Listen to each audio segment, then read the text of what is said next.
بسم اللہ الرحمن الرحیم۔ میں آپ کو ایک ایسا وظیفہ دے رہا ہوں کہ جب آپ لوگ کریں گے تو میرے لیے بڑا بہتر ہوگا اور آپ لوگوں کے لیے تو بہتر ہونا ہی ہے، اور اگر نہیں بھی کریں گے تو میں نے اپنا کام کر دیا کہ میں نے آپ لوگوں کو یہ وظیفہ پہنچا دیا۔ تو یہ اللہ رب العزت کا احسان ہے کہ یہ میں نے آپ لوگوں تک ابھی میں یہ وظیفہ پہنچا رہا ہوں اور اس نے مجھے توفیق عطا فرمائی۔ ناظرین، ہم میں سے وہ لوگ جن کے دعائیں قبول نہیں ہوتی ہیں، جن کی حاجات رہ جاتی ہیں اور وہ گڑ گڑا کے دعائیں مانگتے رہتے ہیں، وظیفے کرتے رہتے ہیں کہ گھر کا وظیفہ یا کسی دولت کے لیے یا بچوں کے رشتوں کے لیے یا کسی بھی مقصد کے لیے، نوکری کے لیے ہو یا رشتہ کے لیے ہو یا ویزے کے لیے ہو، کسی بھی حاجت کے لیے جو لوگ کرتے رہتے ہیں اور ان کے وظیفے جو قبول نہیں ہوتے تو وہ سمجھتے ہیں کہ وظیفے نے کام نہیں کیا۔ اللہ کی قسم ایسا نہیں ہے، ایسا نہیں ہے۔ جاننے کی ضرورت ہوتی ہے کہ وظیفے نے کام کیوں نہیں کیا۔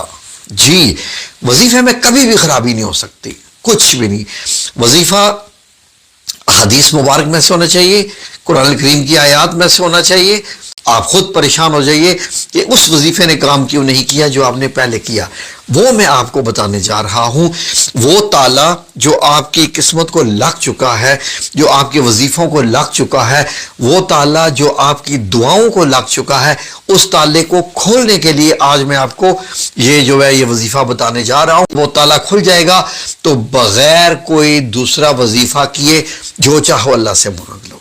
اللہ رب العزت سے مانگنے کی وہ یہ ہے کہ سب سے پہلے اللہ کے سامنے ایسے پیش ہو جیسے نوزائیدہ بچہ ہوتا ہے گناہوں سے پاک، پھر اللہ سے مانگو۔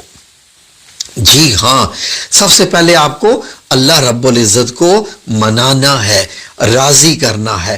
اللہ کی قسم جو میں آپ کو یہ بات بتا رہا ہوں، جائیں دنیا کے کسی بھی مفتی سے پوچھ لیں، کسی وظیفہ دینے والے سے پوچھ لیں، مسجد کے جو امام مسجد ہے ان سے جا کے پوچھ لیں، وہ بندہ جس نے دین پڑھا ہے اس سے جا کے پوچھ لیں، جب تک آپ اللہ کو راضی نہیں کریں گے آپ کی دعا قبول نہیں ہوگی۔ ہم سمجھتے ہیں کہ وظیفہ ایک چابی کی طرح ہے کہ میرے نیت کیا ہے، میں خود بندہ کیسا ہوں، میرا حلال حرام کیسا ہے، نہیں، میں نے یہ وظیفہ کرنا ہے تو کام ہو جائے گا۔ ایسا نہیں ہوتا، ہوتا ہی نہیں ہے کسی بھی جگہ پہ۔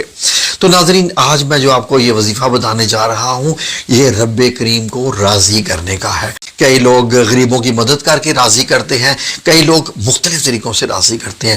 جو بہترین طریقہ ہوتا ہے نا سارا، وہ تمام طریقوں پر مشتمل ہوتا ہے، لیکن جو ابتدا ہوتی ہے اللہ تعالیٰ کو راضی کرنے سے، وہ بھوکے کو کھانے کھلانے سے بھی نہیں، وہ حج کرنے سے بھی نہیں، عمرہ کرنے سے بھی نہیں، وہ استغفار کرنے سے ہے۔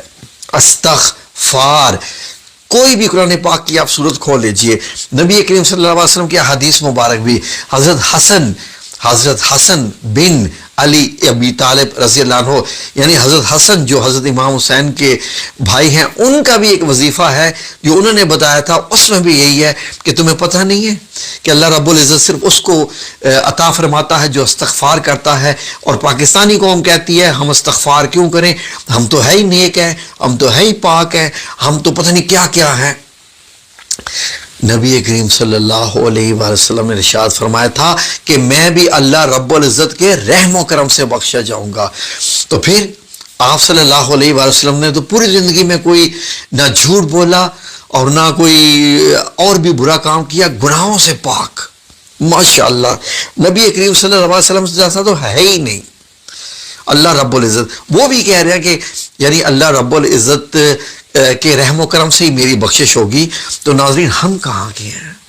دن میں کیسے ہمارے اعمال ہوتے ہیں؟ اللہ کو راضی کرنا اللہ رب العزت کی قسم کے تمام وظائف کی چابی ہے۔ میں آپ کو بتا رہا ہوں، میری آخری سانس بھی چل رہی ہوگی اور کوئی مجھ سے پوچھے گا کہ اب تو سچ بول دو، فرشتے تمہارے سامنے کھڑے ہیں، تو میں کہوں گا کہ ہماری زندگی کا مقصد ہی اللہ تعالیٰ کو راضی کرنا تھا۔ پتہ نہیں اللہ راضی ہوا ہے کہ نہیں۔ جی، نفس مطمئنہ کا جو اللہ نے ذکر کیا ہے وہ انہی لوگوں کا ہے کہ جن سے اللہ راضی ہوتا ہے، اور اسی کی اگلی آیت سورہ الفجر کی ہے۔ نفس مطمئنہ کے بعد آخری جو آیات ہیں، آخری رکوع میں، کہ وہ چل اطمینان والی جان اپنے رب کی طرف لوٹ چل، تو اس سے راضی، وہ تو اس سے راضی. یہ سارا معاملہ راضی کرنے کا ہے.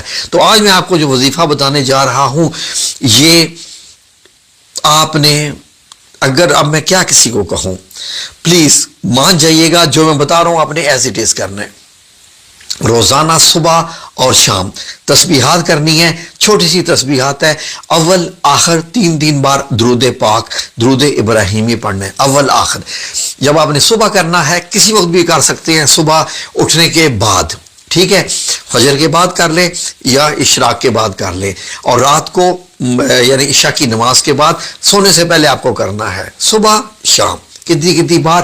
70 بار. کیا کرنا ہے؟ سیدھی سی بات سن لیجئے، یہ میں اسکرین پہ لکھ کے دے رہا ہوں، ڈونٹ وری، ایسا کوئی مسئلہ نہیں ہے. 70 بار صبح، 70 بار شام، اول آخر 3 بار درود ابراہیمی. یہ آپ نوٹ کر لیجئے. آپ نے یہ 70 بار صبح، 70 بار شام کو پڑھنی ہے. وَاسْتَغْفِرُوا رَبَّكُمْ ثُمَّ تُوبُوا إِلَيْهِ إِنَّ رَبِّي رَحِيمٌ وَدُودٌ. جی ناظرین، یہ ہے وہ چابی جس سے اللہ پاک راضی ہوگا، اور یہ آپ کیجئے. اس کے بعد پھر اللہ رب العزت سے جو مانگ لیجئے آپ کو عطا ہو جائے گا. اور میں آپ کو پورے وثوق سے بتا رہا ہوں، کیونکہ میں اللہ رب العزت کو جانتا ہوں.